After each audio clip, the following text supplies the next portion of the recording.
Breaking news Nandigama పట్టణంలోని పలు హోటళ్లు, రెస్టారెంట్లు, బేకరీలు, స్వీట్ షాపులు, ఫాస్ట్ ఫుడ్ సెంటర్లపై ఫుడ్ సేఫ్టీ అధికారులు మెరుపు దాడులు నిర్వహించారు. ఈ తనిఖీల్లో విస్తుపోయే నిజాలు వెలుగులోకి వచ్చాయి. తనిఖీ చేసిన ఏ ఒక్క షాప్ కూడా కనీసం లైసెన్స్ లేదని అధికారులు గుర్తించారు. ముఖ్యంగా కొన్ని హోటళ్లలో వంటగదులు అత్యంత అపరిశుభ్రంగా ఉండటంతో యాజమాన్యాలపై కేసులు నమోదు చేశారు. నిల్వ ఉంచిన ఆహార పదార్థాల నమూనాలను సేకరించి పరీక్షలకు పంపినట్లు నివేదిక ఆధారంగా కఠిన చర్యలు తీసుకుంటామని అధికారులు హెచ్చరించారు.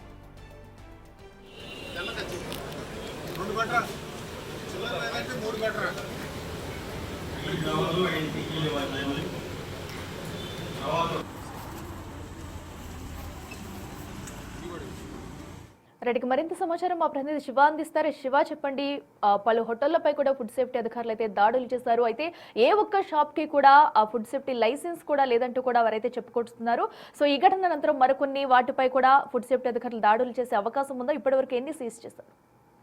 మొత్తంగా చూసుకుంటే ముఖ్యంగా ఉమ్మడి కృష్ణా జిల్లాకు సంబంధించి ఫుడ్ సేఫ్టీ అధికారులు నిన్న ఇవాళ తనిఖీలు నిర్వహిస్తున్నారు. తనిఖీలు ఏ రెస్టారెంట్ కానీ ఏ బార్ కానీ సరైన అనుమతి లేని పరిస్థితి కనిపిస్తుంది. ముఖ్యంగా ఫుడ్ ఏదైతే స్టాక్ నుంచి కూడా కనీసం లైసెన్స్ లేకుండా ఇష్టానుసారంగా క్రయ విక్రయాలు వంటలు చేస్తున్న పరిస్థితి కనిపించింది. ఈ నేపథ్యంలో ఫుడ్ సేఫ్టీ అధికారులు రెస్టారెంట్ నిర్వాహకులపై తీవ్రస్థాయిలో ఆగ్రహం వ్యక్తం చేస్తారు. 10 రోజుల వ్యవధిలోనే లైసెన్స్ అప్లై చేసుకుని నాణ్యమైన ఫుడ్ ను విక్రయించాలి, లేకపోతే కఠిన చర్యలు తీసుకుంటామని హెచ్చరికలు జారీ చేస్తారు. ఉమ్మడి కృష్ణా జిల్లాలో దాదాపుగా 40 షాపులు పైగా కూడా స్వాధీనం చేసుకుని నోటీసులు జారీ చేసినట్టు తెలుస్తా ఉంది. అఖిల శివ, అయితే ఈ దాడులు ఇంకా కొనసాగే అవకాశం ఉందా? సో ఏ రెస్టారెంట్ లో కూడా కనీసం సౌకర్యాలు కూడా లేకుండా అండ్ అలాగే కుళ్ళిపోయిన ఆహార పదార్థాలు కూడా బయటపడుతున్నట్టు తెలుస్తున్నాయి. ఇంకా ఏ ప్రాంతాల్లో దాడులు జరిగే అవకాశం ఉంది?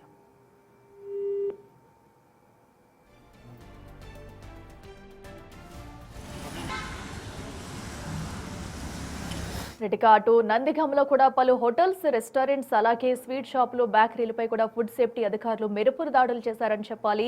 సో అయితే వారు దాడులు చేసిన ఏ ఒక్క షాప్ కి కూడా కనీసం లైసెన్స్ లేకుండా నడిపిస్తున్నారు. అలాగే సో లోపల కనీసం అపరిశుభ్ర వాతావరణంలో కూడా వంటకాలు చేస్తున్నారు. కుళ్ళిపోయిన వంటలను కూడా అక్కడైతే గుర్తించడం జరిగింది. సో వాటన్నింటిని కూడా అధికారులు అయితే సీజ్ చేశారు.